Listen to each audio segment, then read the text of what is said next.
Welcome, everyone, to the Islanders Never Say Die podcast. I'm your host, TJ, and with me here, as always, is our NHL analyst and expert, the grumpy old man. They say there's no shame in his game because he's always the same. That's me. Grump, how are you? Coming to you live this Saturday evening. How are you, Grump? Okay, pretty good. Pretty good. Do you have your microphone hooked in? Oh, I'm sorry. I do have it hooked in. I just have it over here. No worries. No worries. My microphone has gone the way of the Islander season's just gone. Over.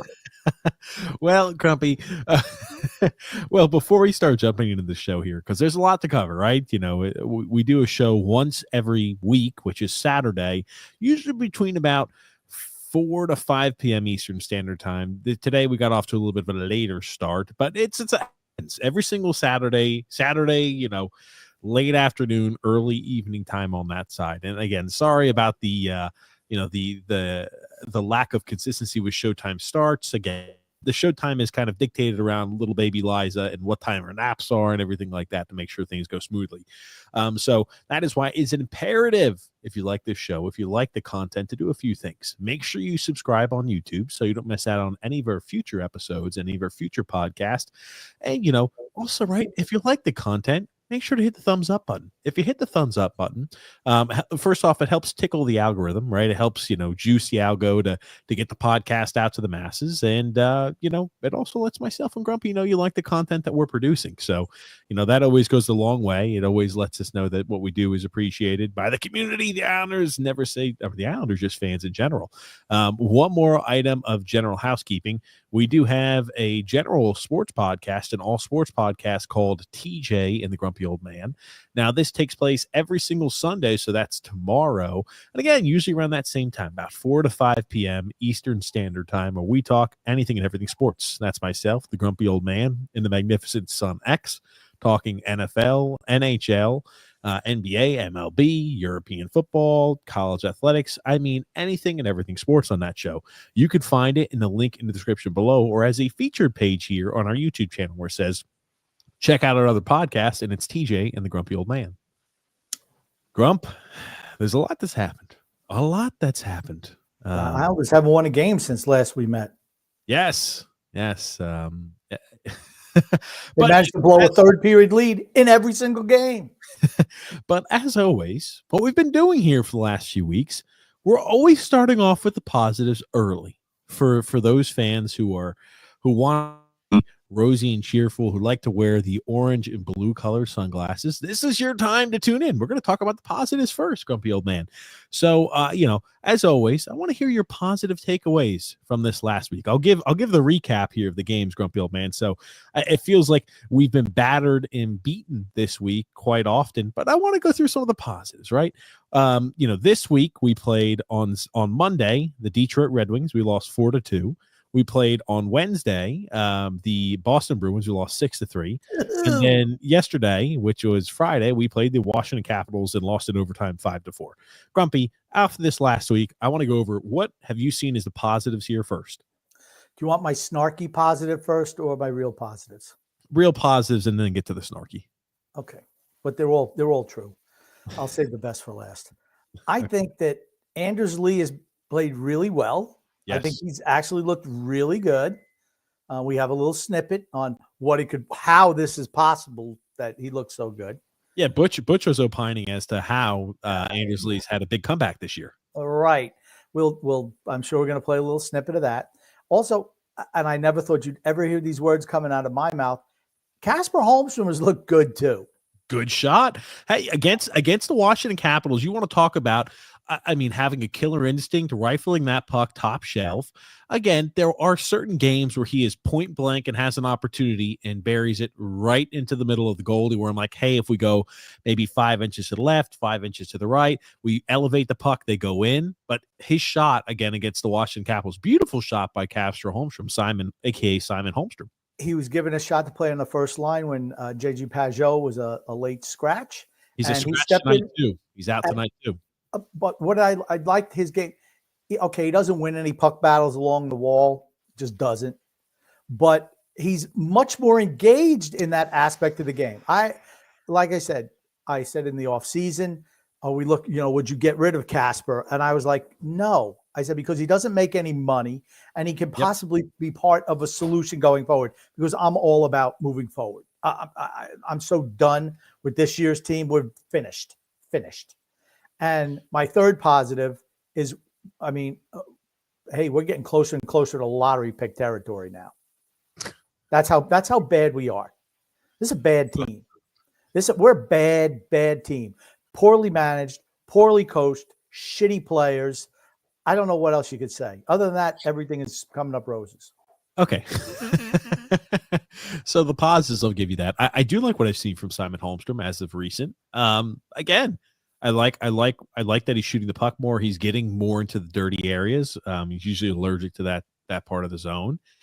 Still misses too many chances for me to be all that quite happy, but I do like what I saw against the Capitals. Nice shot. Almost had himself a hat trick. Think about that, Simon Holmstrom. It was his first multi-goal game against the Capitals, and he almost said, I'm one-upping it. I'm going to score a hat trick on my first ever multi-goal game in my NHL career. And so Noah Dobson's also stepped up his play last few games. A little bit. I think so. A little bit. Now, again, we'll talk about that in a second, but you're never going to get from Noah Dobson what we got from Noah Dobson under Lane Lambert, just because of the style that this team likes to play under Patrick Waugh. You're not going to be able to see the offensive production from an offensive defenseman when you're asking him to have more defensive responsibilities, but we'll talk about that here later. The other positives, right? Anders Lee has looked great this season. This is vintage Anders Lee. I wouldn't say at his prime, but pretty close to his prime, the closest we've seen to prime Anders Lee in a few years. It's been great play from him. Been very satisfied from what I've seen on the ice from him. Kyle Palmieri continues to chug along, and the same thing with Brock Nelson, who's picked up his game a little bit too. So from that perspective, I like what I've seen from those individual players. I like that. So I guess for all the Pollyanna fans, I'm not suggesting you could tune out. I'm suggesting maybe you listen to some of these real criticisms that are coming up next. But there are some positives to go with the many negatives that we've seen. Okay, is Anders Lee's not a long-term positive? Correct. If I'm saying my number one positive besides the draft, getting higher up in the draft, is got to be Simon Holmstrom, because and Isaiah George. Even though he's absolutely horrific defensively, and he's terrible. He's just not ready defensively for the NHL. You see something from him where he can be possibly someone who can step up in the future. That's what I'm looking for right now. I'm not looking this year, next year. It's just not going to happen.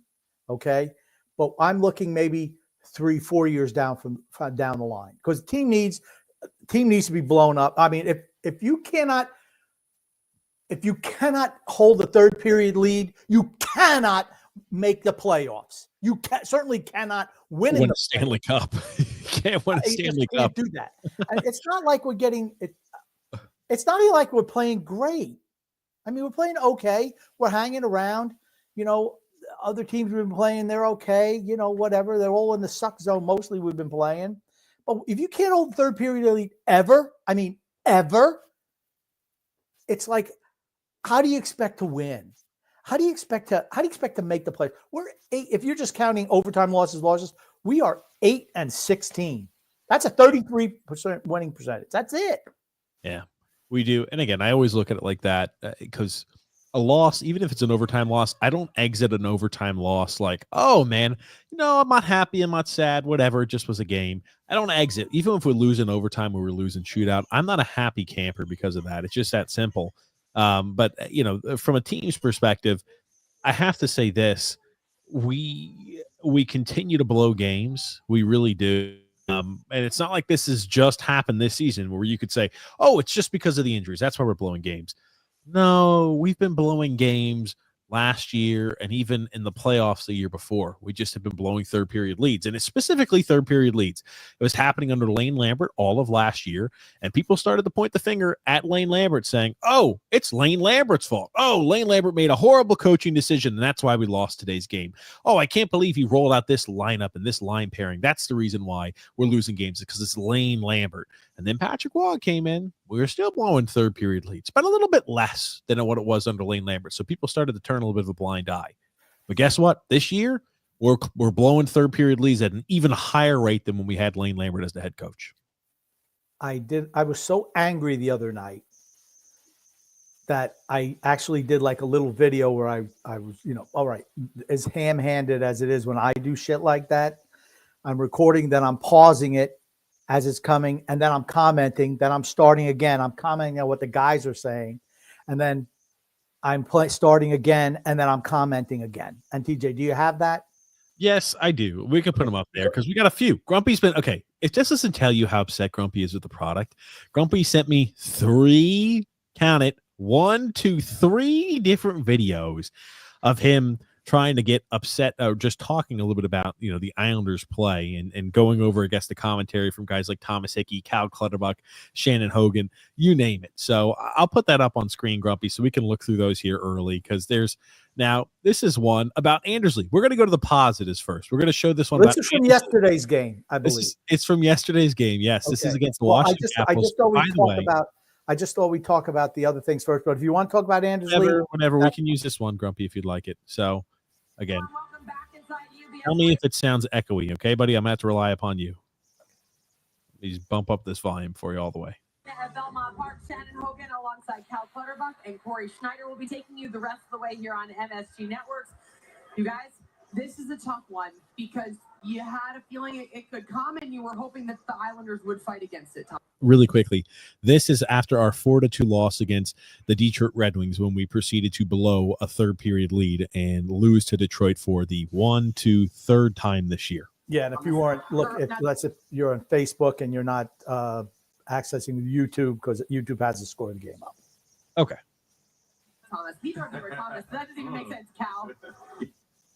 Shannon Hogan is so flustered after today's game. She doesn't even know who the hell she's working with. Let's keep it rolling. Yeah, it was a really good game for most of it, and I think that power play in the third period, not being able to convert and really get that insurance marker, was a tough one for them. And the Islanders, we've seen this movie before. It's unfortunate, but they gave up a goal late in the third, and then it's still a tie game. You got to kind of set your feet and be able to go back at it and make sure that it stays tight. Or if you can go get the go-ahead goal, but another tough ending. Corey. Yikes! Here we go again. We've seen this movie before.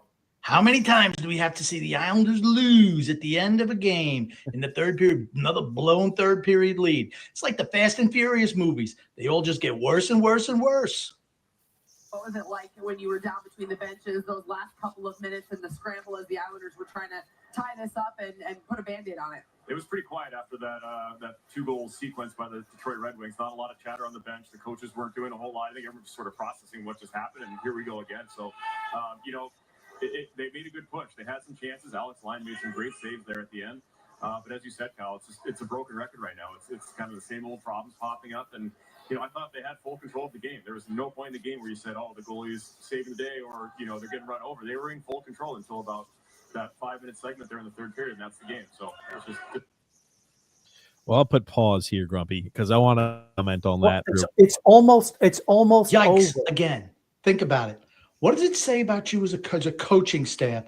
You just give up 2 goals in just a couple of minutes. You have a long TV timeout. And what are you saying after that? You're saying, oh, well, geez, no chatter on the bench. Coaches aren't doing anything. Holy crap. It doesn't get any worse than that. Coach needs to go. GM needs to go. Players need to go. What was that line in Apocalypse Now? Sell the kids, sell the house, sell everything. Get out. I mean, is Lou Lamoriello Marlon Brando right now? I don't know. So, yeah, again, anytime you give up a 2-goal lead or a goal lead like that and you give up 2 goals within like a few minutes of each other and you proceed to lose the game in regulation, yikes. Nobody's saying anything. Coaches aren't saying anything. No fire, no emotion. Again, Patrick Waugh's a fiery coach, right? That's the thing. He's a very fiery coach, and to have no emotion like that, Grumpy, I don't know. What's your thoughts on that? Has he given up? You think he's mailed it in? Well, I'm sure you're going to play clips of what he said just the other day. We'll have quotes with what he said, yes. Yeah, the quotes of what he said about Well, this is the team Lou gave me. Well, yeah, we could. I don't know why you want to rush into that now, but you said we were going to say it. But go ahead, Okay, man, Grump. You're segueing into that. I thought you wanted to show your other video. No, Well, I don't have the video. You have control over the videos. You They're just right asked on me. the screen. You just asked me to comment on what Patrick Waugh said. You just asked me. what do you think about the clip you just saw? Anything else you want to add to that one, Grump? I think the production volume was a little lame. The voices from the commentators were too low, and mine was fine, but theirs was too low. But I could still hear it, so I guess it was okay from that angle. But I'm just pissed off watching these games. And here's the biggest thing from this: Corey Snyder and Cal Clutterbuck better watch it, because if they start telling truth to the people, they're not going to be long in that job. Same thing with Thomas Hickey. If you start speaking truth to power in the Islanders organization, you're gone. I'll bet you Lou maybe has already canned some of them on this road trip. All righty. Well, let's listen to your other clip you sent us here, We Grumpy. go into the third period, and Islanders have that power play opportunity. Dylan Larkin, 47 seconds out of the penalty box, and he's able to score. Yeah, this is where you can feel the game starting to get away from the Islanders. Right after that power play ended, they had that chance right before that he missed on the tip, and then just makes a great individual effort there to spin off George and put it in. Yeah. Looks like a weak goal from Varley there. I don't know. Can't get beat on that one. Wonder what the lead Laminite is saying about that. I think the Islanders just you felt the poise kind of leave their game. I think they started to just get a little tight with it. Obviously, when these things happen all the time, another shot from the point there, failed to clear right before that. And sometimes those pucks seem to find a way in your net when you're not playing very well and you don't have the confidence to close these games out. Lucas Raymond puts the Red Wings up. The Islanders now. So the Islanders lose their poise. A veteran team, a team just filled with freaking veterans, loses their poise again in the third period. Interesting.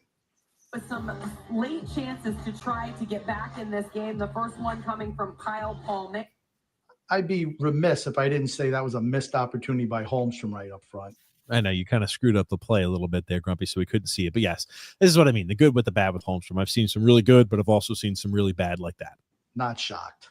And then you knew, you guys, that Simon Holmstrom was going to have some opportunities as well. J.G. Pageau, Kyle Palmieri, and then a flurry of action in front of the net. Yeah, I mean, overall, they made a good push. Kyle took a nice little elbow there for his troubles, and at insult to injury, unfortunately. But, they had the looks in line right here. I thought was his best save of the night. Wide open shot.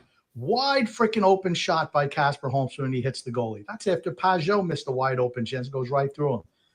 Can't score, can't win. Sorry, folks. Another loss for the Islanders. Okay. So, again, yes, as we've seen, I will say the poise. Oh, man, just the poise that we're missing from the Islanders. They give up that goal and they kind of lost their poise. I don't know. You're a veteran-laden team. If you can't hold on to a third-period lead with two top-tier goalies like that and a team that's supposed to be defensive-centered, not good enough. Not good enough. I just want to let you know, TJ, the Incredible Son X needs the code. I know, but these slack ass motherfuckers aren't sending it to me, Grumpy. What can I say? So anyway. Okay. I just wanted to clue you in. I don't see how any Islander fan cannot be frustrated at this juncture of this team. What excuses can you possibly come up with? And here's the thing. It's more often than not that if I was a betting man, I'm not, but some members of the Islander fan community are betting people. They should bet on the Islanders to lose when they have a lead going in the third period. Well, it's funny you mentioned that, Grumpy, because I tell you, you're starting to see that from multiple fans. And one in specific, Grumpy, that I think you're going to get a little bit of a kick out of. The Islanders continue to blow third period leads. Just to give you an update here, the Islanders, I have it pulled up here. The Islanders have blown third period leads, and I think it's 9 of their. I'm sorry, maybe I don't. I want to make sure I'm giving the honest report there. They've blown a third period lead, and Jesus, I think it's been 10 there's games. so many different things. No, it's not 10 yet. Yeah, maybe it'll be 10 tonight, but hopefully not. They've blown a third period lead, Grumpy old man, in Jesus. I'm telling you, it's bad when you've got so many different posts. 9 of our 24 games so far this season. We have had a third period lead in more than 9 of. We've blown a third period lead in 9 of our 24 games. 37.5% of all the games that we've played this year. And was this after last night? Oh, this was after last night. This was after last night, because last night we blew another third period lead and lost in overtime. At least we got the loser point in overtime, because a lot of these blown leads we've been having recently, we're losing in regulation. But 9 losses, 9 leads in the third period that have resulted in losses. 9 blown third period leads in 24 games this year. We've even blown third period leads and won a couple of games in overtime. Yes. It's just, it's again, if you can't hold a lead in the third period, it's time maybe to change your profession. Well, it's funny you mentioned that about people betting against the Islanders. Look at this. Phil's facts. Oh, He said, I made a business decision after the second period. He went ahead, grumpy old man, and bet on the Islanders to lose.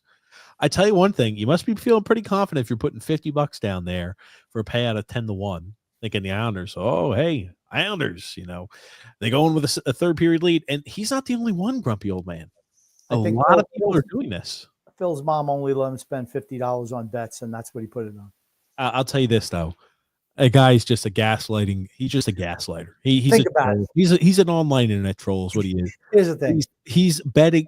If you're wondering what his opinion is on the team, he's putting his money where the spot is. We're going to lose games. Okay. That's right. He can say whatever he wants, and all these Lamanites could say what they want. They're starting to put their actual dollars. What the Islanders are going to lose. So that tells you all you need to know about what they think about the team. If you're a Lamanite, do you not say, why would I listen to this guy?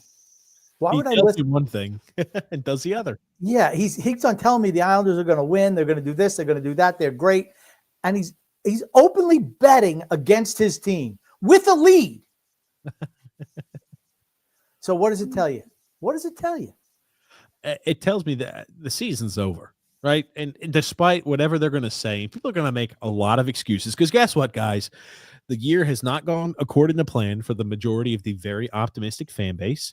I'll tell you this, the Lamanites, they're going to make every excuse under the sun. Oh, it's because of the injuries. Oh, it's because of this. Oh, it's because of our power play and our special team coaches. Oh, it's because, we changed every excuse. We changed the protein powder post workouts. You're going to make every single excuse instead of actually looking at the team and taking a little bit of time to be dubious to say, is there a problem with our team? How many years have I been telling people this team isn't good enough to win? How many years? After the second time, after the second Eastern Conference Finals. I said, I was a year late. This team is not good enough. They need to get away from this core because they're just not good enough. And now this is a veteran team, 10 guys over the age of 30. They've been playing together for years. They got the loser gene in them. It's embedded in their DNA. They're never going to win with this unit. At least the old man hasn't come out and said, I believe in this core. At least he hasn't done that yet. That would send my other fans over the top. I mean, honestly, at this point, what are you saying? You're like this. I mean, like what? They're just making excuses. Oh, well. And I try to ask very simple pointed questions because so many people are just entrenched. It's almost like politics at this point where you're entrenched on, am I red hat? Am I blue hat? Am I this? Am I that? It's like, am I pro Islanders? Am I, even in the face of all this adversity where I'm going to believe in them through and through? It's almost like you have to break it down on a really simplistic level and just be like, are you excited watching the game? I had somebody over the day before Thanksgiving saying, oh, no, when I'm watching the Islanders play, they're exciting. I'm white-knuckling it. It comes right down to the last minute. I said, you're excited to watch our team white-knuckle it and lose and below every third-period lead imaginable? That makes you excited? I think Patrick Roy is done. I think he's done, too. I guess here's my... Let me ask you this real quick. Go ahead. I just put up this on the screen. In 22 games this season, through 22 games, the Islanders have surrendered 33 goals in the third period. The Islanders have had 30 total goals against them the first, second, and overtime period. Just think about that. Okay. Well, we can add 5 to that total in 24 games. And I don't know how many. I think Washington scored what 2, 3 goals. Two, So yeah, and they had 6, so 36 at the 38. You know, here's the thing, Islander fans. It's a 3-period game. Last time I checked, not 2. They just every single time they play, they fall apart in the third period. They just collapse. And you know it's in their heads. When the announcers are talking about it, even the Islander announcers are talking about it now. Well, you know, something bad happened. Just they took a penalty in the first couple of minutes, it leads to a goal. And they're like, oh, well, now it's in the players' heads. Well, if it's in the announcers' heads, you know it's in the players' heads. You know it's in Patrick Waugh's head. What the hell's the old man doing? Patrick Waugh, and again, for those who don't know and haven't followed, the saga for Patrick Waugh and all, let me go ahead and zoom in on this, who haven't had a chance really to start digging on this. Patrick Waugh, very fiery guy, is what he's known as. He's a guy who speaks exactly what he thinks. Remember, earlier on this season, he was banned from having conversations, with the press. They said, oh, no, you're not allowed to speak before the game to the press, after he made a few moves that we assume made Patrick Waugh a little unhappy. But Islanders Patrick Waugh says he's going to have to stay optimistic. Now, this was the day before Thanksgiving. So this was when we lost to the Bruins 6-3. Patrick Waugh says he's going to have to stay optimistic because that's the person he is. I love these guys. They work hard. They're pushing. It's the team that Lou gave me, and I'm going to work extremely hard for these guys. Wow. Could you say, things are going to end poorly here, and I need to start doing anything I can to start laying the rubric as to why our team fell straight off the face of the earth. Well, this is the team Lou gave me, and this is all I can work with, and this is the best result I can get. That's how I read that, Grumpy. I think it's a kind of passive-aggressive comment, no? I agree. Completely agree. Do you think there's trouble between Waugh Yes. and Lamoriello? Yes. Absolutely. There's trouble. This is not the first time he said something like this. And again, it's dialing up even more and more as things get worse and worse. You cannot have, and I don't know if they're going to fire Waugh or not, but if you keep on losing game after game after game, something has to change. To me, it's not the coaches, it's the players. Always has been. It's always the players. How many times? And I was talking to the lead Lamanite, the guy who likes to bet against the team that he professes he loves, and he says they're going to win and all this stuff, but he's betting against them. You don't see me doing that. I don't do that. Grumpy doesn't think the team's going to win. He's not even betting against them. I'm not dumb enough to bet against them, though. You're also not betting for them, Grumpy, right? Yeah, that would be like you who's saying we need to rebuild, need to blow up the team, betting for the Islanders to win games. Yeah, I mean, here's the thing. I'm not dumb enough to throw my money away one way or the other, to be honest with you. Yeah. So I don't do that. Okay. But I said to the lead Lamanite, I'm like, you cannot have 4 coaches in 4 years if they get rid of Waugh. And he said, well, it's actually only 3 coaches. I said, no, it's 4. Barry Trotz, Lane Lambert, Patrick Waugh, and one of the new guys going to be. He's like, well, he doesn't count Barry Trotz. I'm like, what do you mean you don't count Barry Trotz? He was the coach 4 years ago. That's just it. Then it'll be 3 and 3 years when you get a new coach. Does that make it any better? The GM needs to go. I keep on. Everything comes from the top. The head rot. The body rots when the head is rotten, the body rots. Fish rots from the head. There you go. That's fine. And here's the thing: Lamoriello is the number 1 guy who's got to go. He has to go. This I love. This happened now. This happened after our recent, but 3 games ago loss against the Detroit Red Wings that we lost in the third period. He says, we need to continue doing exactly what we're doing. Changing won't help us. Patrick Waugh. Yeah, well, that's true because, I mean, you lose every third period. You get beat every game. Why would you change that? Here's the thing. They're not capable of making any changes. They're not good enough. Okay. They're an older team that isn't particularly good in the offensive or defensive zone. Think about it from the optics perspective. You're losing and blowing third period lead after third period lead, and your best response to the media is, no, we don't need to change anything up. We got to just keep doing exactly what we're doing. Changing won't help us. What? Obviously, what you're doing now is not helping the team. So how would change make things worse?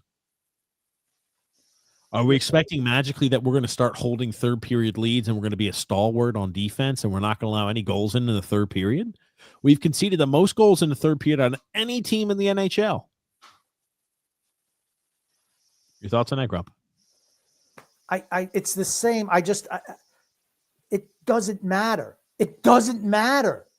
The team, you must start over. I've been saying it for years. They could have had, if anyone who's listened to this show or watched it over a long period of time knows what I've been saying. You need to transition away from this group. Otherwise, you're in for a catastrophic destruction of the organization. We're just about there. There's still an opportunity to do it. Yes, this is the last time. This is the last time to change direction, because you're going to have at the deadline Brock Nelson, Kyle Palmieri, and Siplikov are all our expiring deals. Those are all three guys that can be moved. Now, this right here is important, right? Isles fix. Now, he's posted a lot of these tweets. It says, now Brock Nelson says, we believe in the group to get the job done. Well, that automatically he should be traded just for that comment. Yes. Because either he's totally freaking delusional or he's a liar. Either way, I don't want him on my team. Or he doesn't want to get traded. I want to stick with the team. I want to be here. I want to be a leader on this team. I don't want to be traded. Don't trade me, Lou Lamoriello. We had a handshake deal. Don't trade me at the deadline. I want to stay an Islander. I want to be able to schedule my vacation every year for the first week in May. I mean, that's what it says. He has to be moved. And it's not because he's a shitty player. Was he the same player he was a couple of years ago? No, he's tailed off a little bit. But here's the thing. He's a UFA. There's no one out there as in free agency this year coming up. None. He can get you a whole lot of value. Kyle Palmieri, another guy who right now should be able to get you a whole lot of value. JG Pageau. JG Pageau should be able to get you value. Anders Lee, if he keeps on playing like this, should be able to get you some value. These are guys that need to be moved. Why? You want to expedite the rebuild. Washington did it the right way. Washington kicked their ass right off the planet yesterday. Think about it. They had the goal that was called off against them, which even Thomas Hickey says, well, I thought that was going to count as a goal. That turns it around. The Islanders scored 2 goals after that, within 2 minutes. At the end of the second period, they take a 4-2 lead. You think, that's it. And believe me, if it was the Islanders and that happened to them, our mental weakness would just go ahead and collapse the team, where we'd be like, oh, we wouldn't even come out and play the third period. Besides listening to what, Butch would have said on how that shouldn't have been overturned, I mean, the team would have just collapsed under its own weight. Honestly, I can't listen to Butch. We're going to show a clip later on, which is the exact reason why I cannot listen to Butch. But this is for those who didn't catch last night's game, because you want to avoid some of the misery of watching the Islanders blow third period lead after third period lead. Stefan Rosser tweeted, and we'll show the replay. I think that's twice in 3 weeks that Karlsson has lost a goal for goalie interference. Both looked like good goals. Now, again, Stefan Rosser is right. They looked like good goals. I thought it looked like a good goal. Grumpy did too. I know the Washington telecast did too, but we're going to watch the third party to go ahead and to watch. We'll get a chance to watch this here in super slow motion. Grumpy old man. The only thing I think the Washington telecast said that was 3 goals that's happened to him. Yes. So this is what happens. And Washington, I'll let you see it here. The guy's in the crease. LaPierre's in the crease. We've got here Varley sliding up to make a save. Puck deflected. Kulak makes contact. That's right. Varley then proceeds to push off of LaPierre to try to put himself in better position. Right? He's pushing off of LaPierre currently because he is sliding to no man's land because he bought on that shot. And again, it was deflected. Actually, Karlsson seemed to, or whoever that was down in the crease, actually seemed to help him. He stopped off the sliding. Absolutely. Yeah. That's why I was so confused by this. And it's not like LaPierre forced him to lose the stick. He lost the stick on Kulak. He was not going to be anywhere close to across to make that put between his arm and his leg. But it's like there was no chance in hell he was going to come close to making that save if he didn't have a chance to push off of LaPierre. And it's like they overturned that. It was originally ruled a good goal on the ice, and it was overturned. I mean, it benefited us, but I'm like, again, if this happened to the Islanders, I'd be a little upset. You can, if anybody's in the crease, if you're the goalie, just push off of them and say, whoa, I can't make the save because of that. Is now what constitute goalie interference? And that's what Well, they're talking about on the Washington Capitals telecast. They're like, well, goalies are getting good. Right now, they're just entitling them. All you have to do is make contact with the guy in front of the net that's not your team, and they're going to rule it as goaltender interference every single time. And this is what happened. Varley goes out. He makes contact with LaPierre, then pushes off them, try to put himself back in position. He stops himself from sliding. And, the goal squeaks through. It doesn't matter, right? But this was an absolute potential turning point of the game, and the Islanders couldn't capitalize on this. The Washington Capitals got a goal overturned. They go on the power play. The Islanders kill the power play, and about 15 seconds after the power play is done, Washington concedes a goal. Oh, my gosh. You talk about a 2-goal swing. They get the goal taken off the board. We score immediately afterwards and capitalize off of that momentum, and we score another goal to end the second period. Think about it. We had all the momentum going into the third period, up 2 goals. And we proceed to give up and Anders Lee, I think, takes a penalty early in the third period. Yep. They score immediately on the power play because our PK is awful. Then they score again, and we lose in overtime. And then the Islanders are just playing hang-on hockey. Yep. For the rest of the way, just hang-on hockey. Yeah. And the same thing in overtime, just hanging on, just trying to hang on. It's just frustrating. Now, this was Boston. I think they had 3 goals against the Islanders in the third period. Boston going into the Islander game had the least amount of third period goals in the NHL, only 10 on the season, but they managed to score 3 against the Islanders. Look at Patrick Roy. Remember when he used to have like colored hair? Like last year. Just look at the face. He's just like, okay, this team has nothing. He's got the twitches all coming back too. If you notice, sometimes the team's done.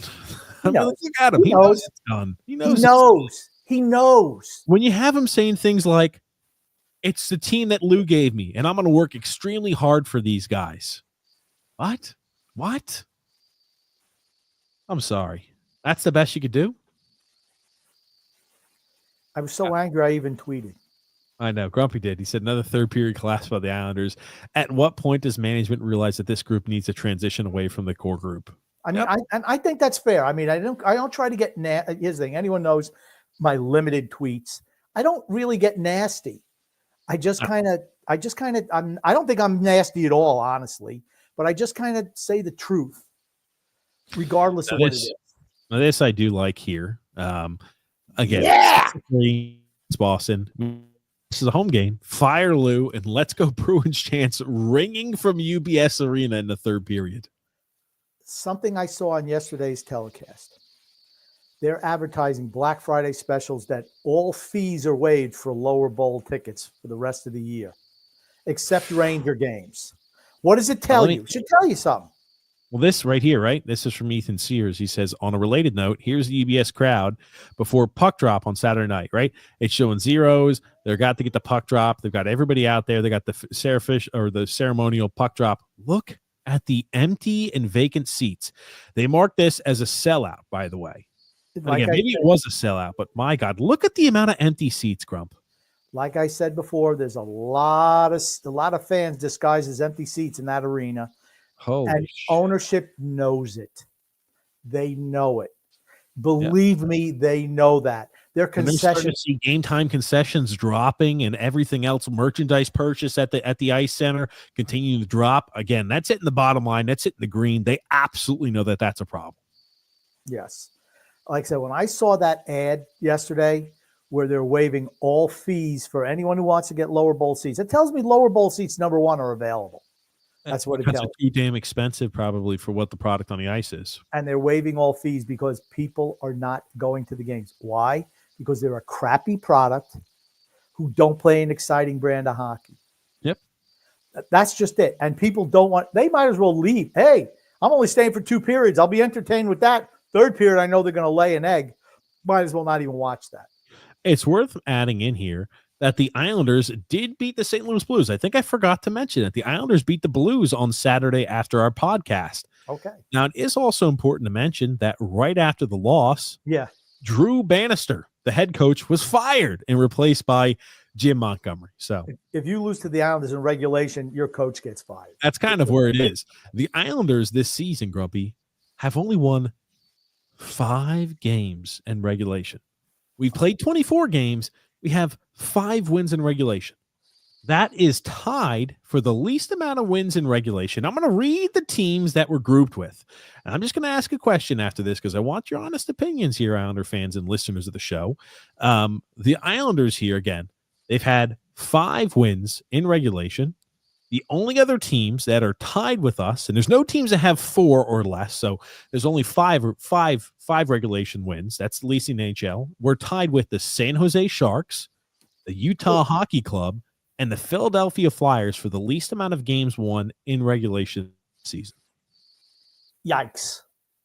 I mean, maybe they're Stanley Cup contenders too. Maybe.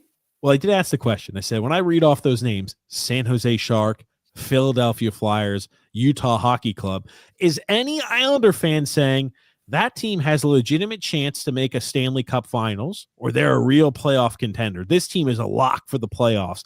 The Utah Hockey Club, the Philadelphia Flyers, or the San Jose Sharks. Is anybody saying that about any of those teams? What makes us different then? We're in that same grouping. We're 24 games into the regular season.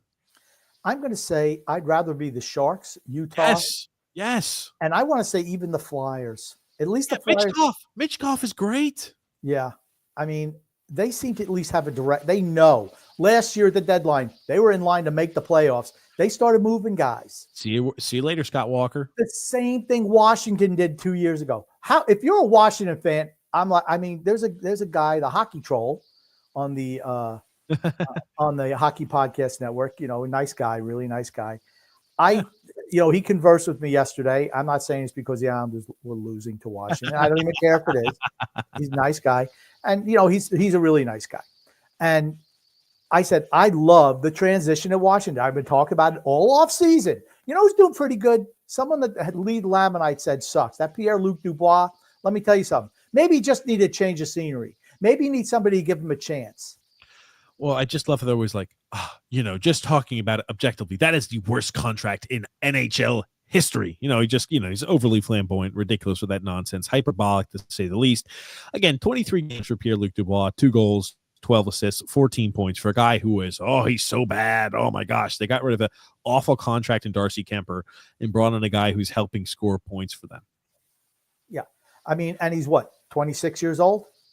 No, not even. I mean, he's 26. You're right. I'm sorry. Okay. So, I mean, I'm willing to roll a dice on a guy like that. Cap's going up. That's fine. You got him locked down. If he winds up turning his career around a little bit like it was when he was with Columbus, well, then you got yourself a steal of a deal because you moved a goaltender who was getting $6 million plus per year, who was older, and you got 2 other goalies who were just doing just as well. I love what Washington's done. Talk about transitioning from a team, and we talked about it 2 years ago on this show. We talked about it. Them, the Islanders, and Pittsburgh were all in the same boat. Pittsburgh is the one team I'm like, okay, you have Crosby, you have Malkin, you got Letang. I can understand why you don't want to break those guys up, only because you've won Stanley Cups with them and they're true legends of the game, right? Okay. Yeah. Washington, they won 1 cup. They kept Ovechkin, they kept Carlson. Everybody else got weeded out. They started moving guys while in playoff position to get a Sandin to come in. They get a first-round draft pick when they move Orlov. They moved a bunch of guys who are UFAs. This is while they're in playoff position. They did this because you know what? They knew they weren't good enough. And the Islanders are the worst of all. Shitty and not good enough, and had no history of ever winning anything with that group. Yeah. And now we're sitting in this awful spot to where we are on the treadmill of mediocrity.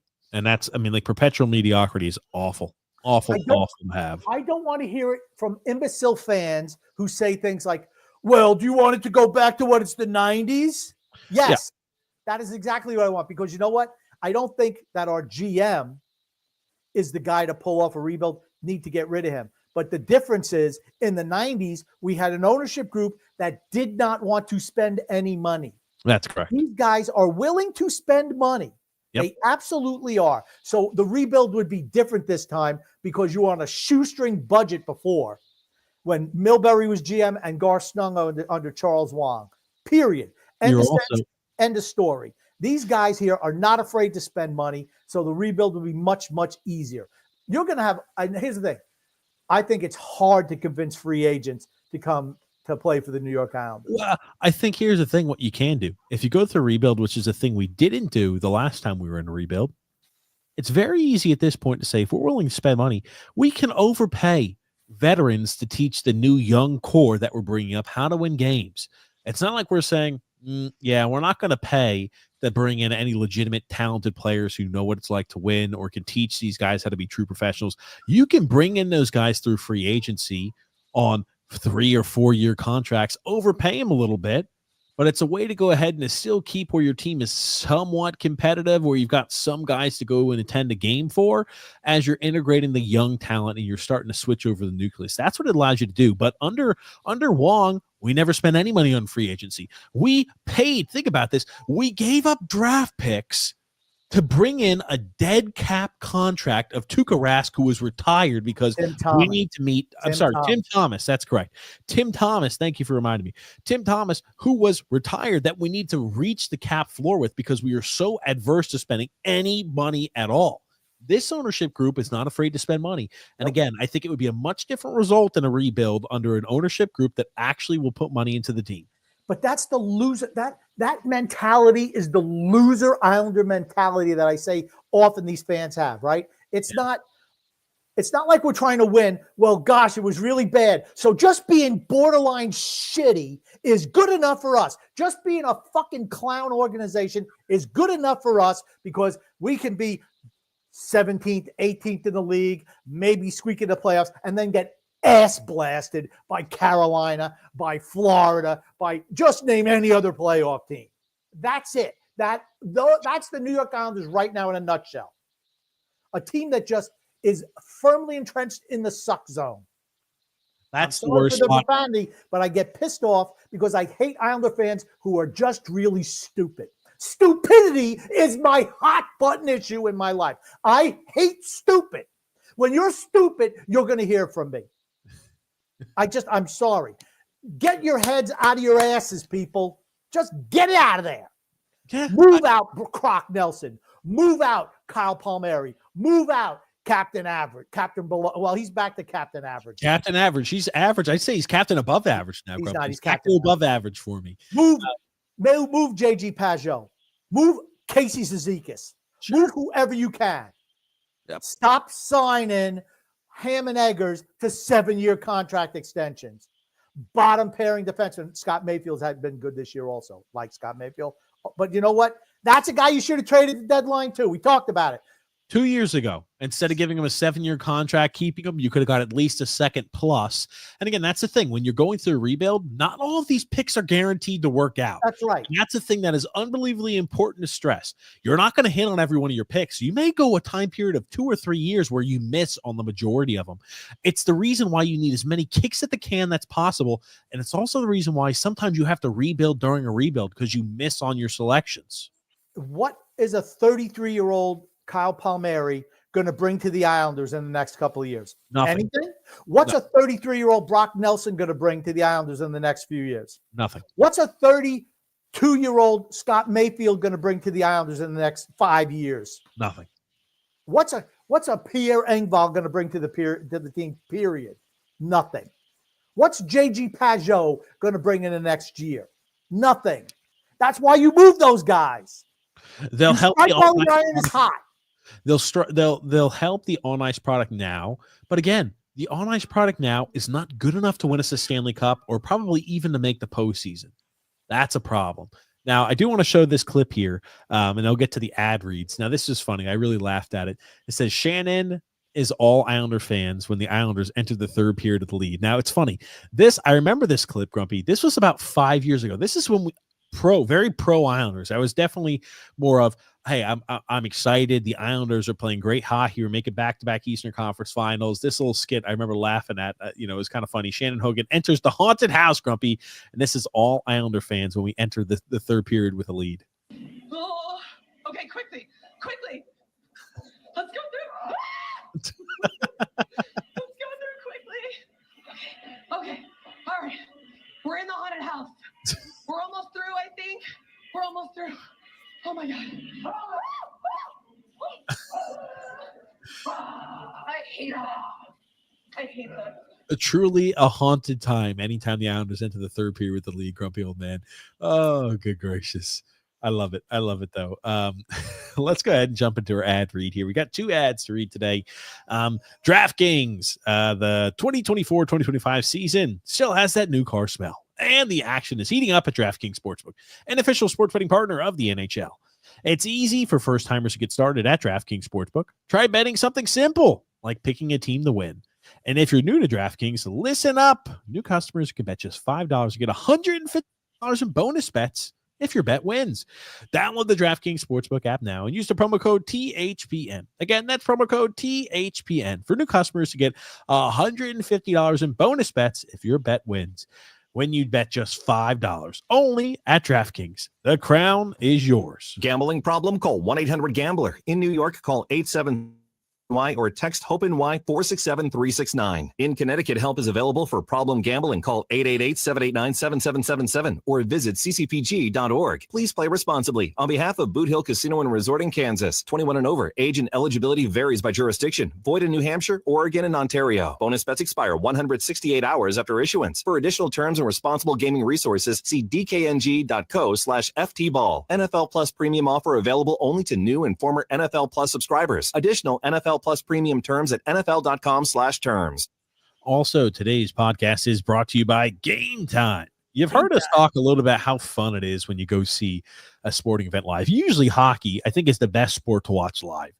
You're there with the atmosphere. You kind of feel, the energy, the enthusiasm. When a check gets hit, you feel that.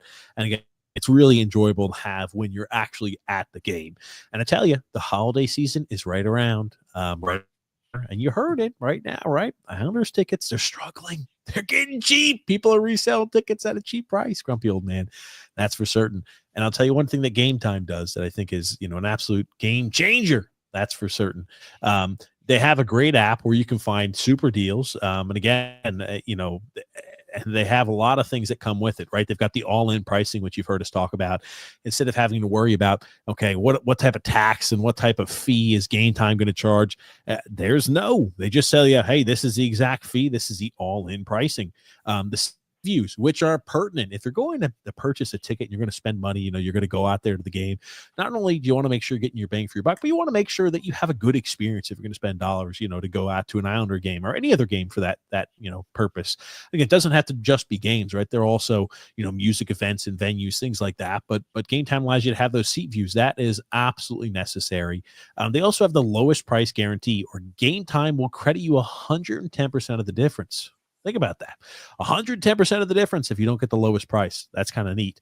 Again, your purchase is covered with the most flexible customer service policy in the ticketing industry.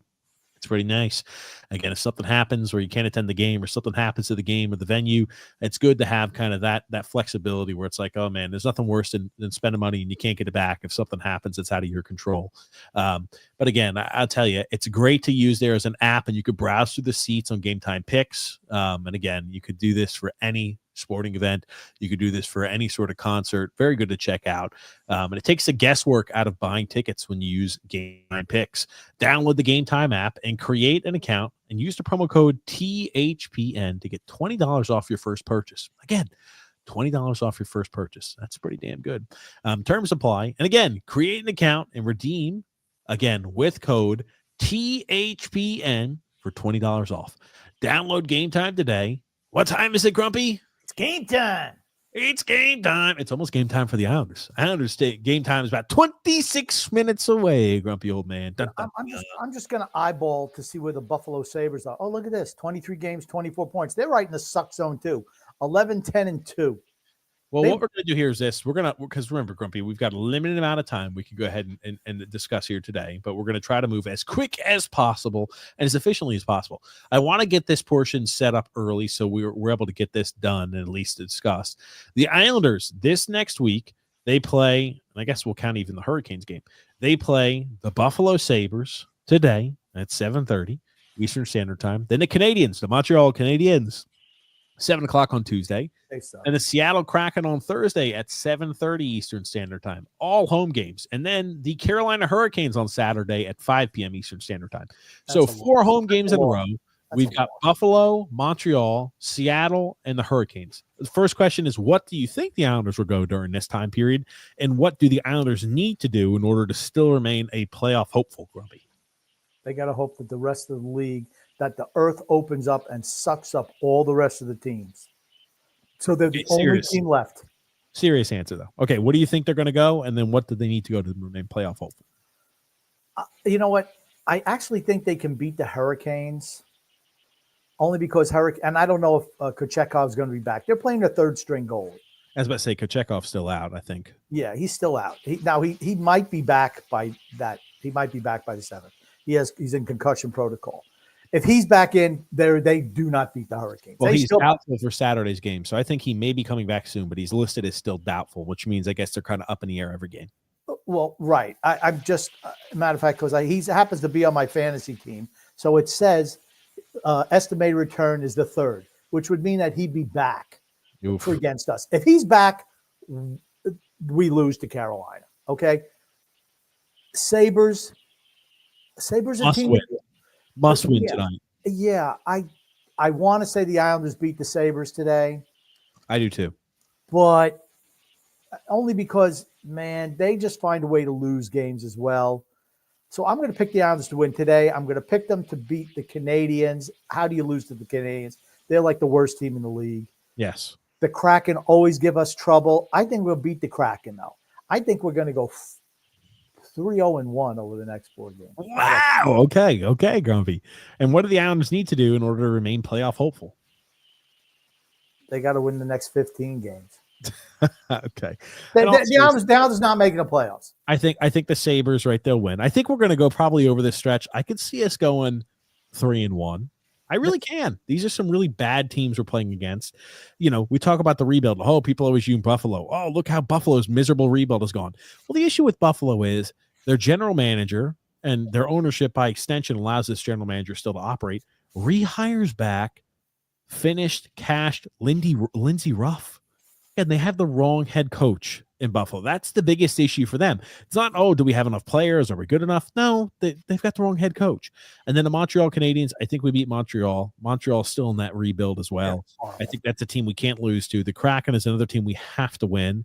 We lost to the Kraken earlier this year, right, Grumpy? Or did we beat Kraken? Always beat us, but I think we're going to beat the Kraken this time. And then Hurricanes. You think we're beating Hurricanes? No. Okay. But again, this is a really soft and porous portion of our schedule. I want you to look at this. The Sabres, who are not in the playoffs, the Canadiens, who are not in the playoffs, the Kraken, who I don't believe are in the playoffs, the Hurricanes are, the Ottawa Senators, who are not in the playoffs, the Kings are, then the Blackhawks twice. You have really 2 teams out of the next, Grumpy, out of the next 8 games? You have to make hay. Or 7. During this portion of your schedule. You have to win games. They're going to lose. The Kings will beat them for certain. Think about it. The next 8 games, the Buffalo Sabres won, the Blackhawks twice. You've got here the Ottawa Senators, the Kraken, the Canadiens, and then the 2 tough teams are Carolina and the Kings. Okay. This is a stretch of 8 games, honestly, where you need to have 6 wins and 2 losses. I agree. Anything but that is not good enough. 6 wins, 2 losses. Let's be honest. The team is usually 4-4-2 over 10 games. Yeah. Yep. You're not wrong. They're just the one thing is they're very consistent in the fact that they're just mediocre. Yeah. You go, Grump. John Smith says your 2024-25 choke artist of the year, the New York Islanders. That's not true. They're not choking. They're just not very good. They're just not very good because you know what? They get outworked in the third period because I just don't think they have the legs. And I don't think Patrick Roy is a great coach. No, he's not. He's a motivator, but he's not a good head coach. Now, things are bad. Or he's got the wrong guys teaching the systems. I mean, our power play and our penalty kill are both god awful. Here's a good comment, though. Now, this is Bleacher Report saying here, again, Bleacher Report. Think about that, Grumpy. Bleacher Report. Yeah. Three constants, Grumpy. The sun rises in the east, sets in the west, and the Islanders are going to blow that third period lead. This is all coming off of that Arthur Staple tweet. The Islanders are minus 22 in third period and overtime this season. They've played 24 games. You have to feel good. Washington probably went into the locker room after 2 periods. Said, "We're only down 2. We're probably right. probably going to win this in regulation." We're right in striking distance, guys. We got him exactly where we want him. Boston was tied. They're like, and this thing, Boston's was the worst team in the league scoring goals in the third period. Outside of like at home, they haven't scored a goal in the third period except the first game of the year. That's how bad they are. But you guess what? They got a new coach. It wasn't their offense. Their offense is not great, but their defense was terrible. Now all of a sudden they get the new coach bump and they blow us out. 6 goals. That's like the gold rush for Boston. Now, this is important to show. Now, the number's a little worse than this now. But has anybody been hurt by Barzal's injury more than Bo Horvat? He's on a 19-goal pace this season and has not scored in 8 games. Now, I think you can make that. What is it now? It's now 10.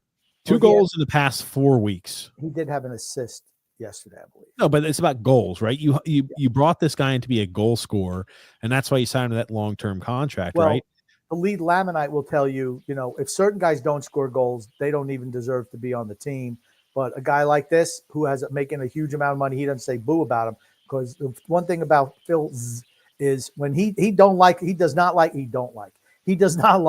our best players. He hates Sorokin, hates him, hates Dobson, and hates Barzal. But Horvat can do no wrong. Holmstrom can do no wrong. Anders Lee can do no wrong. Pierre Engvall can do no wrong. Or Varlamov. Varlamov looked like dog shit yesterday. But it's not the reason. Our goalies are not the reason why we're losing games. Yeah, it's not. We're 27th in the NHL in goal scoring. That's the reason we're losing games. We're not scoring enough goals, and our defense and our goaltending is like above average, but we're not scoring enough goals. That's that simple.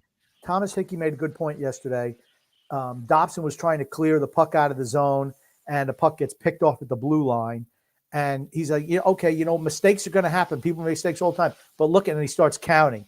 1, 2, 3, 4, 5, 6, 7. And no Islander confronts a guy in their defensive zone. Isaiah George just cannot play defense at the NHL level. Even Butch said, man, he has to be more assertive there. But he's not. He's not physically capable of it. And he might never be. But he's just not ready defensively. I think that really hurts the team. All righty, Grumpy. I've got one more segment, and we're just going to do all comments because we're limited time here today. Game's about to start here for us. I asked Islander fans, I posed a question because the holiday season is around. I said, Islander fans, what do the Islanders have to do over the next month to make you feel like a child waking up on Christmas morning, Grumpy? And we got a lot of different responses. Some people were saying, I want all the 100% negative Twitter Islanders accounts to leave the platform. Grumpy, I think they may be referring to us. We've got here again, power play goes with 5 forwards and catches fire. The Islanders go 10-4 out of the next 14. Again, fire Lou, and finally build around Sorokin. Let us know that the GM is stepping down. That's it. See you later to Lou Lamoriello. Greg Prado says, put the grumpy old man in charge, Grumpy. They went out and they fire Lou. Those are the 2 things there. Lose, and fire Lou. They're getting a lot of those. The day you delete your account will feel like Christmas morning. Grumpy, we get a lot of those not so happy spots there. People get a little upset that we speak the truth. 7th in the conference, win 5 in a row, and the power play runs at 20% across those 5 games. Get some guys back to injury, and most of all win. Go something like 10-4 over the next 7 games. 14-0 until Christmas. Bring back Beauvillier and also fire Lou. Get Barzal and Duclair back. Fix the power play and the penalty kill. The team goes to Quebec City. The team goes to Quebec City. Yeah. Trade for Connor McDavid. That would be like Christmas morning. Get on a winning streak into the top 3 of the Metro and get everybody healthy. Okay. That's more than Christmas morning. Getting Connor McDavid in a trade would be that's like an acid trip. That's what it's like, because that ain't never happened. That's the moment before you're dead, where you start to witness all those oh man, this is great. Again, cut a third of the team. Bring in one clutch score. Just stop. And get the rest of the roster to this team is light years away from being competitive. Look at D-Cut says trade Dobson. There's literally nothing that they can do to make them feel like Christmas morning. Win or lose out. This season, there isn't a chance to go in between considering how weak the draft class is outside the top 5 prospects. Also, regardless of the outcome, have Palmieri and Nelson ball out to inflate their trade value so they can get dealt at the deadline. Absolutely agree with that. Trade Brock Nelson Bork and a first-round pick. Get healthy, show Lou the door, trade Lou and Engvall to Toronto for some Maple Leafs. I like these. Get a legit sniper, fire Lou, trade Nelson, Pajot, Lee, Zeke with healthy, play to our potential, get players back from injuries. Again, we're seeing a lot of those. What a dumb question. I don't know how that's a dumb question. What a dumb question. This guy's an Islanders, a Mets, and a Jets fan. That's all you need to know about that. Anyway, so again, I thought it was fun to kind You're of ready for more losing. Oh man, okay, George Pace, Grumpy. The Kool-Aiders are suddenly worried about winning. They used to just defend losing. Yeah, They're done. They're done. John Falcone says, honestly, it's injuries that are affecting this team. We disagreed. We were shitty before guys went out. Losing Pellick and Riley in the back, and Riley's a bottom pairing defenseman. Pellick's finished. And Duclair and Barzell, I'd like to see what they do for 20 games with these guys in the lineup before I clean house. No. John. It doesn't matter. What's best case scenario with that group? Maybe they squeak in the playoffs and get wasted. They get just wasted in the first round. That's it. Okay. And this is just to show you it's not just, our team is injured. That's the reason we're struggling. We were blowing leads early on in the season. But since game 2 of the 2023 Eastern Conference Finals, the Islanders have played 111 games. In those 111 games, we have blown a third period lead in 32 games. Now, again, that's been upped after this year's performance and more recently. That's 28% of all games played. So it's not like, oh, man, before the injuries, we were only blowing 5 or 10% of a third period lead. We're at 37.5% now, but before that, we were still even blowing 28% of all third period leads over 111 game sample size at that point. And that's what you need to know, John. It's unfortunately not good enough. Rich A. Retool now. This team doesn't know the system or isn't talented enough played. I think I don't think the coaching's great. Coaching's not good. Team's not good enough. We're not talented enough. Yep, that's what it comes down to. We don't have enough talent to cover over issues. Brian B. Evening, folks. Evening, Grumpy. This time he's bad, but we knew this. When is Lou leaving? Not soon enough is the answer to that. Frank Suffering says, Holmstrom's a good player. He's good at playing hockey. Frank is suffering. Yes, I agree. Frank, I'm suffering too. I just want to say about Frank's comment, it's not grammatically correct, but Holmstrom has actually been pretty good this year. And I mentioned on the show earlier today. Yep. Charlie, is that me, Holland? Charlie M. Grumpy. How does Mr. Magoo, a.k.a. Lou, explain these results away? Injuries? Why doesn't he and the owners do a town hall? That ain't yeah, it's like the king is going to do a town hall with the serfs. That's not happening. That's what we are, the serfs, as he looks at us. We know he has disdain for the fans. Yep. He doesn't even think they're part of the process. He doesn't think they have anything to say. He knows that. To give clarity on the direction of the team, they are on the verge of losing the fan base and having an empty arena. They already have an empty arena. Matthew S. Grumpy. Everyone wanted Lambert fired, yet people are happy about that, but said nothing about Lou staying. Like I said, you cannot have a GM who's had 4 different coaches in 4 years and keep that guy. Yep, here you go. Ray Grumpy. Grump, when he sees a player average fewer than 50 goals and 100 points a season, he stinks. No, again, we don't have a single player who's even on pace for a goal or point a game. We don't even have a guy who's on pace for 70 points this year. That's not good enough. Trey Grumpy. Grumpy. A little grumpy? I was earlier. What is grumpy? Oh, you're a little grumpy. I gotcha. Okay, Charlie M. I fear the only way the owners are going to get rid of Mr. Magoo is the cleaning lady discovering Lou slumped over, face planted in his oatmeal. LOL. Jokes aside. I hope Lou leaves with dignity and doesn't have to be forced out by an unspoken family. Fuck him. I mean, the way he treated the Devils employees that he fired, I've no problem. Get out. Again, when you look at the attendance, it's simply not good enough, right? Look at this. 90.6. We're bottom of the NHL in attendance. And it's not even like we got a big stadium, right? That's just not good enough, guys. Utah. Look at Utah. Utah has an excuse. Brand new spot. Yeah, brand new team. Anyway, I mean, again, Utah's not great either. But the Islanders, yikes. Arizona. Tom Grumpy. The Columbus Blue Jackets Minnesota trade shows Nelson did they make a trade? Yes, they made a trade. I'll put it up on screen. Yeah, please do. Could haul a whole bunch of assets that could potentially save years on the rebuild. Will the loser do it? Nope. Yes, they made a trade. David Yerchek. So young guy was traded there. I'll put this up on screen. He was traded for, yes. He was traded. Now, again, he was down there in the A for them, but he was traded to the Minnesota Wild. So, again, Minnesota, loading up there what they can. Here's the trade. David Jiricek and a 5th-round pick, and Columbus got in return Damian Hunt, a 2025 first-round pick, 2027 second-round pick, 2026 third-round pick, and a 4th-round pick. Wow, to me, that's a steal for Columbus. Well, here's the thing. Minnesota? You mean Minnesota? To Columbus. No, Columbus. You got a first. Jiricek wasn't even playing for them. He wasn't even playing for them. He's young, Grump. You got a first, a second, a third, a fourth, and a player. Don Waddell knows what he's doing. Okay. Don Waddell knows what he's doing. Okay. Fair enough, Grumpy. Again, we'll see what happens with David Jiricek. He's only 21 years old as a big defenseman. Takes him a little while longer sometimes to develop guys like that. Jack Wolstein, he says, evening chaps from UK. What's up, Jack? How are you there? Frank Suffering, Grumpy. A Lamanite sounds biblical. It is. True. It is. Gungun, as soon as they get rid of Lou, they're going to be known as the Philistines. Gungun says, are the Islanders the best mediocre team in the entire NHL? What does that smell? No, they're not the best mediocre team. Unfortunately not. At least if we were, we'd have some thought maybe we could do. They're mediocre. They're mediocre, the mediocre teams. Big Daddy Kane says, Lou Lamoriello needs to go. Absolutely does. Rob G, Grumpy. Hey, Grumpy and TJ, is it possible for the Islanders to hold the lead in any game? I think it is possible, just not probable. Yep, I do agree there, Grumpy. Chase, Jay.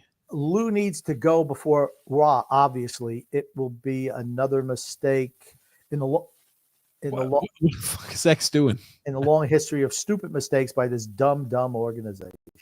Absolutely, Grumpy. Gungun. Who's the first to go? The Dauber, Palmieri, Brocktober. Is Phil Svack stone cold sober? He's got it. Well, he's probably Phil Svack definitely isn't sober. I'll tell you that. He's probably placing a bet on the Islanders to lose tonight. Palmieri and Brock Nelson. Palmieri and Brock are the first to go. Yep. Charlie M. Grump. To contrast Islanders ownership and management to the Giants and the Jets. Jets midseason fired their coach, GM, and the verge of getting rid of Rodgers. Islanders equals crickets.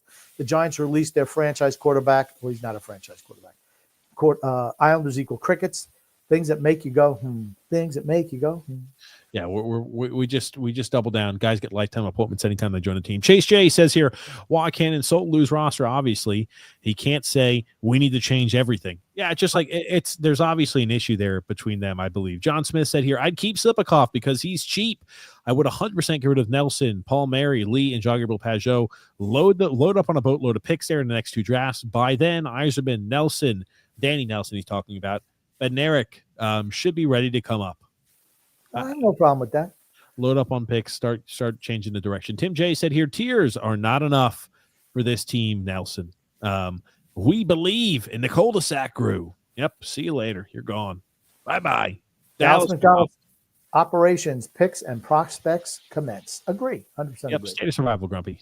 This team is not trading anyone. Lou has too much loyal to players. Well, that's a problem. Toe the line, and you'll be taken care of even if you suck. The real excuse, too many injuries, no need to trade. No, that's the excuse. Trey says here, no other big organization would allow this dumpster fire as long as it has yet to go on there. Gungun Grumpy says, I'm unclear with what goaltender interference are. Aren't other players than the goalies not supposed to be in the blue? Is the clear explanation from the refs taboo?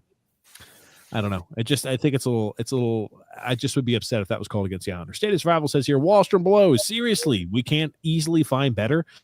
Fritz is better now. I'm not so sure about that. Freedom Fund Adventure, Grumpy. I wonder if Lou doesn't have the heart to say goodbye to players, so Wah can be a scapegoat and he could save face. No. Ownership puts Wah in and cleans house, only keeping the core. Lou has not a big heart, so I'd say probably not here. My little brownie, Grumpy. Should Sorokin be added to the trade list now? Could get some valuable returns for him. A rebuild will take years. Does he deserve to waste his prime years through the rebuild? Well, that's just the way it is. You sign that contract, you got to rebuild. Yep, I would probably. I don't know if you can get a lot of trade value and people are willing to give you more than what the value for him is, get rid of him. Here you go, Gungun Grump. This year, what caused the Rangers to slip? What is TJ's favorite dip? I'm not a dip guy. Maybe cheese dip. That's about it. The Rangers again. They won today. Every team goes through ups and downs during the course of a season. If you don't think the Rangers are making a playoff, you're just Frank deluded. Suffren says, "Oh yeah, you gotta love that mediocrity grind. Nothing like it. That's life." Trey also says here, "Sell everybody. The core is done deal." In my opinion, at this rate, we'll be the early 2000s Islanders. Y'all remember Trent Hunter? Unfortunately, yes. There. State of survival, Grumpy. We need to not make the playoffs for 2 to 3 years so we can rebuild. You need to get a new GM who has a firm vision on what the future of the team is. Trey Grumpy says here, "Go off, King Grumpy. Speak the truth, but speak nothing but facts. No printer, Grumpy old man." Right. Here you go, Trey. Also, Grump. The Islanders core helped build the pyramids. They are old. Charlie M says here, "I'm finally coming around to the idea of trading Wallstrom. Unfortunately, add him to the list. Nelson, Palmieri, Lee, and on and on." Yep. He has no trade value. Freedom Fund Adventure, Grumpy. Guys, just wanted to pop in and say hello and God bless everyone. Getting ready to watch the Gators curb stomp the Seminoles. Gators stole the top recruit from Auburn today for Grump and whoever sends him the shirts. That's Johnny Mack. Johnny Mack here. Frank S says here, "We need Crosby. Trade Dobson in a second for Crosby. It's tough, but he will lead us to the promised land." No, Frank, unfortunately, nowhere close. Huck Meta says here, "Is Bo? I guess Bo mean Barzal? Maybe he's skating." I thought he were going to drive. I thought he was going to drive to the net. There 2 weeks ago. Missing in action. Oh, it's Bo Horvat. Skating. Okay, gotcha. Tony Grumpy. How can a team up against a cap ceiling be so mediocre? Because you sign bad players to long-term extensions when they're in the 30s. Is that what happened? Smith, you Grump. John Smith says Engvall is scratched again tonight. The Islanders playing 11 forwards and 7D. That tells you how bad defensively Isaiah George is. The downward spiral will continue. Yep, and Engvall gave up. I mean, he was beat on a few goals against yesterday. Was caught sleeping. Tony, think about it. Matt Martin's playing over a guy like that. It tells you all you need to know about what Patrick Roy thinks about Pierre Engvall. Tony Grump. How long do you think it'll take for anyone to notice Lou has expired in his office? And he says, "Do you think that the team is afraid to knock on the door, like when they're afraid to tell Hitler about D-Day?" I mean, that they maybe are afraid to knock on his door. Not that afraid. Frank S says here, "LOL Grumpy, the Philistines and fire Lou. Hire Grumpy," says Brett W. Grump, we didn't get to one video, but we're going to have to wrap things up here today. Getting ready for game time. Thank you so much, everybody, for watching. Grumpy, what do you want to say before we wrap things up here today? I want to say I hope everyone had a wonderful Thanksgiving and a love and laughter to everyone who listens and even those who don't. From TJ, the grumpy old man, and behind the scenes, Son X. Thank you, everybody, for tuning into the show here today. Let's hope tonight doesn't result in a third period balloon lead like it always does. Thank you, everybody, for watching the show. Thank you, Grumpy Old Man. Thanks, everybody, for the comments and the engagement. We'll see you guys tomorrow on TJ and the Grumpy Old Man and next Saturday for the Islanders Never Say Die podcast. Thank you again, Grumpy. See you next time.